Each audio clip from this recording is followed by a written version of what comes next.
Hello everybody, welcome to the channel. If you are new here, welcome back. If you are not, it's Baby Jesus here with another gold making guide. Now in today's video, we will be taking a look at 6 of the best items for new players to be looking at for gold making. People are just standing out on their gold making adventures. There might be a bonus one at the end here. We'll see. Before we get too far into the video, however, if you do find anything beneficial in this video, please consider hitting the subscribe button. It doesn't cost you anything. And the grand majority of you haven't done it. Only 3% of the viewers of my videos are actually subscribed, and it does help us out a lot. So if you do find this beneficial, please consider hitting that subscribe button. If you don't like the video, please make sure to let me know in the comments section below on how I can improve on future content. Now, without further ado, let's hop right into it. So guys, again, this list is going to be aimed at new players. It's obviously good information for everybody, but I really want to make this new player friendly, meaning that they're not going to be gathered in high level areas. All the starting areas are going to have access to these resources, and they're all going to be able to generate a decent amount of gold per hour, obviously relevant to your server. And it gives you a bunch of starting points as to where to look and how to make the best possible gold for your time at the beginning of your game journey, if you will. Now, the first item on our list is Greenwood. Now, Greenwood derives from young trees or bushes. They are the first tree that you can cut down, probably one of the first materials you're going to get in the game. And they hold up as a solid gold-making tactic throughout the game. I'm level 42, and I still collect and sell Greenwood as a viable method to make a ton of gold per hour. There is a couple videos on my channel regarding Greenwood and why it's so good. Now, depending on your server, mine, for example, Greenwood sells for 13 cents a piece. What's nice about it, because it's a base level material, like most or all of the things in this list that I'm going to be giving you, it can be refined to charcoal. So if Greenwood isn't selling well or doesn't have a good cost on your server, but charcoal does, you can go refine it at the smithy, which is right behind me, conveniently in Windsward, and just walk back over to the trading post, and instead of selling Greenwood at 13 cents a piece or 14 cents a piece, depending on what it's selling for at the time, you can go in and just sell charcoal instead at 33 cents, which is more than twice the cost, and it takes 2 green wood to make 1 charcoal. So you can also be leveling your smithy at the same time as making decent gold. So just keep that in mind. Now, even if the second tier of resources, say, for example, if charcoal sold for 20 cents, but green wood doesn't sell, it may be worth taking that cut in gold to sell the second tier if the first tier is never going to sell. So just keep that in mind. Everything's going to change server to server, so make the best decision for you. But Greenwood, always a solid bet. It always moves quickly because of town boards and various different reasons. It's used in so much crafting. Great, great, great starter item and long-term item to make gold in New World. Your next item on the list is going to be fiber. Fiber is the base tier resource in crafting for clothing. You can refine fibers into linen, or you can sell them as is. This all will be relevant on how well it's selling on your server. Pardon me. So on my server, for example, fibers are selling for 6 cents. Whereas linen, it takes 4 fiber to make 1 linen. Keep that in mind. So 4 times 6 is 24. So technically, you could still turn a profit after having crafted the linen and also gotten the XP from doing that. So you would always have to see what's going on your server to make sure that it's more cost effective or makes sense to go for the second tier. And I know that linen sell way faster than fibers on my server, so it may be worth crafting that linen, making a little bit more, maybe breaking even in terms of the total gold that I can make, but selling more of it at a time. The next item on our list is going to be hyssop. Now, hyssop is gathered from herb plants or herb bushes. What's nice about these is they're the base drop from herb bushes. However, you always have a chance of getting a slew of different cooking agents or cooking reagents from herb bushes as well. And those depend on where you are farming herb bushes. So I have a video on that as well, describing where all the different components drop from in terms of region. So if you're trying to get a very specific thing like dill or basil or ginger or garlic, what have you, just make sure you're farming herb bushes in the right location.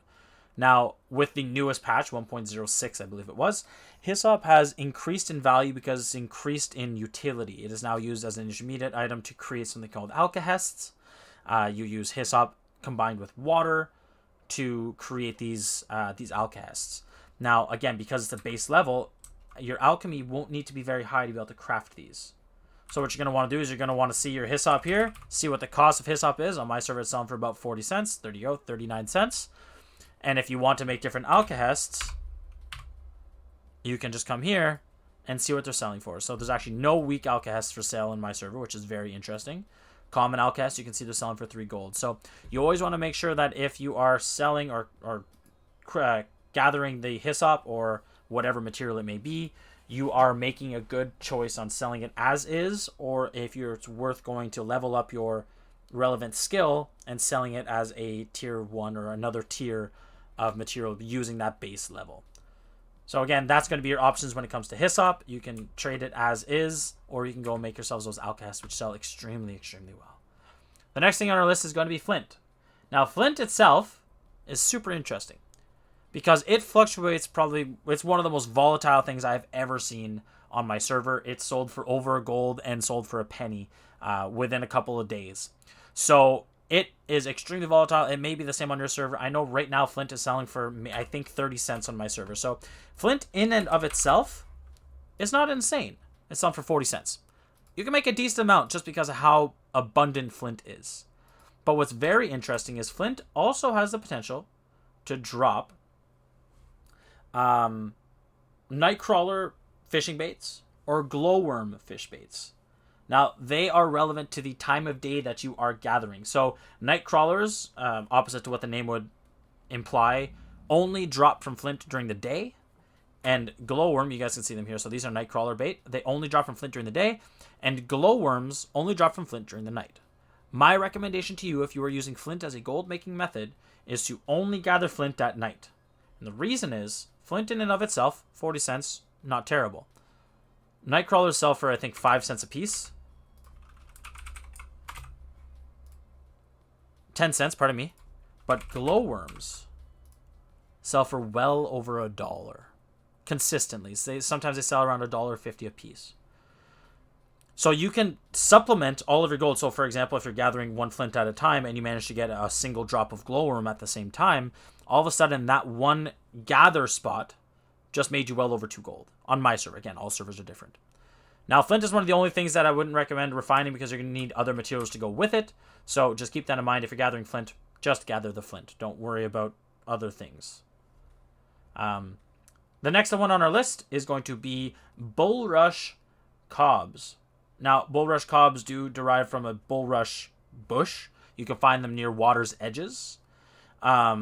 Typically ponds, less oceans, but if you go around a pond or a lake or something, you will find the bulrushes.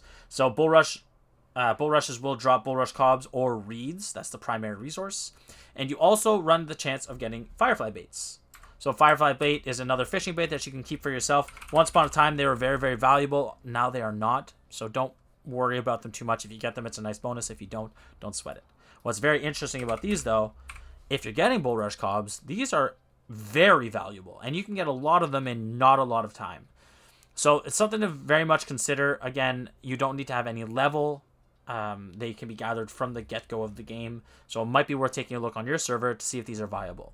Now, reeds are the next item that drop from these bulrushes. Nothing to write home about. You can just sell them, put them at a penny, and hope that they sell. You can see how many are actually here. Your odds of selling them are slim to none, but you're really there for the bulrush cobs and the firefly bait. You can make some decent money from that. The next one on the list is all reliable in terms of gold making, and that is, of course, rawhides. Rawhides derive from various different animals that you can skin. One of the exceptions being turkeys. You don't get any from them. And they are probably one of the most steady items in the game for selling. They're used for a ton of different crafting. And because of this, they always maintain a decent value, sitting around the 20 cents on my server, dropping down maybe 15, but going up to no higher than 25. So you have a very consistent range. So you're always going to know how much you're making from these rawhides. Now, obviously, you do have a chance of getting various different materials alongside the rawhides. Depending on what animal you're getting it from, you have a chance to get, red meat, game meat, animal eyes, a ton of different stuff. You guys can see red meat here. Those are from wolves or bears, cows. You guys can see everything on the list there. You can also get game meat if you're getting it from rabbits. So just look at what complementary items to rawhide that you can get from animals is selling well on your server and go and farm those. I have various different videos on which animals to farm for rawhide or their other materials that they drop. So just maybe go take a look at those and see what works best on your server specifically. So those are our 6. We're going to go into a bonus 7th because I really want to talk about this one. And this is, of course, stone. So stone is most likely going to be the first thing that you're mining. And by most likely, I mean it definitely will, because you won't be high enough level to mine anything else. And they drop, obviously, or boulders, pardon me. They drop stone. So there's a guaranteed drop rate from boulders. So stone is obviously the base material that can then be refined into stone blocks and then refined further into stone bricks and move your way up the stone cutting chain. But here's the thing. Stone is one of the first materials you're going to get in the game, and it always sells well. I don't know why, but stone is a shoo-in for always selling at a decent rate. Now, it is mined extremely fast in massive abundance and moves like hotcake. You never have to worry about having stone on the market for too long. You guys can see how many different prices are here. They're going to fly off of here faster than you can blink. Now, because stone is so easily accessible, if you want to refine it into a stone block, you can do so. And it sells for a similar price. Keep in mind, you will be losing efficiency or gold per hour if you're refining these to stone blocks on my server specifically. They typically tend to hang around a very, very similar price. So if it takes 2 stone to refine it to a stone block, instead of getting 26 cents, you're getting only 16 on mine, for example. Keep that in mind. Now, why I left it as a bonus is it does run the opportunity of getting a nice drop of Sliver of Adderstone, which is used very widely in bag crafting because you guys can see it has the perk of extra pockets, which means that you can hold 50% or 50 more weight in bags crafted with the Sliver of Adderstone. So it's super, super valuable. It sells for about 60 gold on my server, I believe. And I didn't really want to touch on it too much because it's a pretty rare drop. But if you're mining boulders, it's a great way that if you get one of these, it just supplements your gold per hour to the nth degree, because one drop of these is going to cover the cost of a ton of stone, just base stone. So that's it, guys. That's the list. I will bring it over onto the screen now so you guys can take a screenshot if you want. I'll also post it on the description down below. This is really a nice little starter guide or starter list to whatever you may want to gather in the game. It's really designed or built around the fact that it's accessible to everybody. It doesn't matter what level you are, you're going to be able to find all of these materials regardless of where you start. So happy gold making to all of you guys. I really hope you enjoyed the video. If you did, please consider hitting that subscribe button. It really does help us out. Leave a comment down below on what you liked. And if I did miss anything on this list that you find works really, really well or worked well for you at the start of the game, please leave it in the comment, because I'd love to hear it and I'd love to add it to the ever-growing list of beginner-friendly gold making. So guys, on that note, have yourselves an amazing day. Take care of yourselves. Be kind. And I will see you in the next one. See ya.